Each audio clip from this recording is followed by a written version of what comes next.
Do you follow bodybuilding today? Not particularly, to be honest. Since Ronnie retired and a couple of years after that, I don't really follow it that much. I don't find it interesting. I don't think they don't have the personalities there and the characters that used to be there, and the standard of the physique is, there's nothing to get excited about. Sorry if if anyone's going to get offended or upset by that, but that's just the way I feel. Is it because they're just too big, or what do you think is the factor that you don't think it's exciting? There, man. The quality of the physique, the density, the conditioning is not really there. I can go to an amateur contest, or I can go to a men's fitness contest and see guys that are shredded and in great shape. They don't have a lot of muscle, but they're in much better shape than the guys at the Mr. Olympia. How is that? You're a professional. You should be the best in your sport in all ways, not just like one way. You're just bigger, you know. So yeah, I mean, we've gone forward 20 years, but take one of the top competitors from 20 years ago, and he wipes the field that we got today. That that shouldn't really happen in sport. It should advance and advance. But as I said, I think it kind of reached a peak with myself and Ronnie that was hard for people to follow and achieve, and so people got in their minds that let's just go for a mass, and it's not necessarily in condition or good to look at or proportioned well, and so on. I think a lot of people have a debate right now. What should the physique of Mr. Olympia look like? What should be the pinnacle of the look? And everybody has their own opinion on that. Some people say they want a more slimmer physique. Some people want to say bigger. It seems like it's a real big debate going on right now. Yeah, as I said, things move forward, and then they got to a point, I think, where it was hard to follow. So it's up to the judges what what they reward is what the rest of the competitors are going to aspire to look like, right?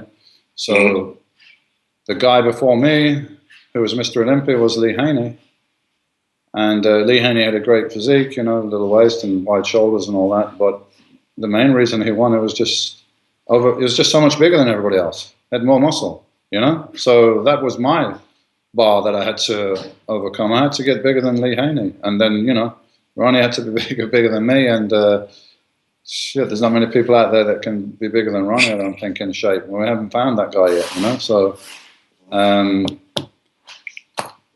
yeah, I'm not a huge fan of the sport right now. I mean, you got Phil, his great, but he's not 100% in condition sometimes. The belly's hanging out, and you got Kai and a few other guys, but the standard's not great, and I don't think it's exciting. There's not much of a competition there. Phil's in shape, who's winning, and if Kai turned up, maybe it'd be second, and you got a couple of other guys, So it's not, I couldn't get excited about watching it personally. Do you think bodybuilders today have it easier, meaning that there's so many more supplements, people have those ISO bags, back then when you were competing, you guys had to kind of discover a lot of things, and the dieting and everything else. Now everything is more available. You've got a lot of bullshit accessories and things, but if you've got no heart, if the heart's not there, then, it's just the trimmings. The whole thing is about getting in the gym and training hard and lifting weights. That's how I did it. That's how Lee Haney did it. That's how Ronnie did it. And guys now, they're more interested in taking a rest and taking their picture on their iPhone and putting it onto Instagram. Like, where is your priorities? That's what I'm saying. People are interested. They want the look. They're interested in the look, but they're not interested in what goes into the hard training and so on. I feel that that's kind of gone, and it's a bit of a shame. So what needs to happen in bodybuilding to take it mainstream? Bodybuilding ain't never going to be mainstream. It's like I had all this talk back in the 80s and 90s of bodybuilding. We can get it in the Olympics, and when it gets in the Olympics, it's going to be mainstream. And I just don't think it's a mainstream sport. It's a small sport. It's not like, hey, when you're a kid, you get the ball and you go outside and throw the ball and kick the ball and play soccer or something like that. It's, everybody can do it, right?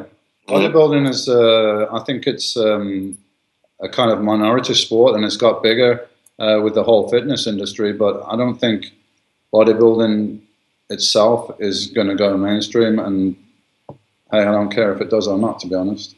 When you were Mr. Olympia, you were the top in the world. Did you care that you're not necessarily mainstream, or did it not make a difference to you? Didn't make any difference to me at all. I was the best at what I was doing, and you know, I was judged by my peers, and I didn't really care if it was mainstream or not.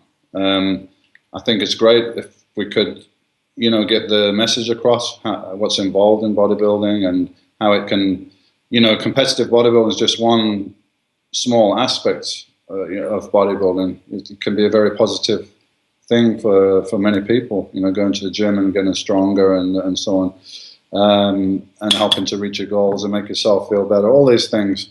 But competitive bodybuilding is you know, it's a small kind of specialist sport. I don't think bodybuilding will go mainstream. You know, the looks going mainstream. You know, everyone in the movies now and the music industry, everyone wants to be in shape and have abs and look good and everything. So the whole look is kind of popular. But bodybuilding, I think it's, you know, it's too extreme to be a mainstream sport.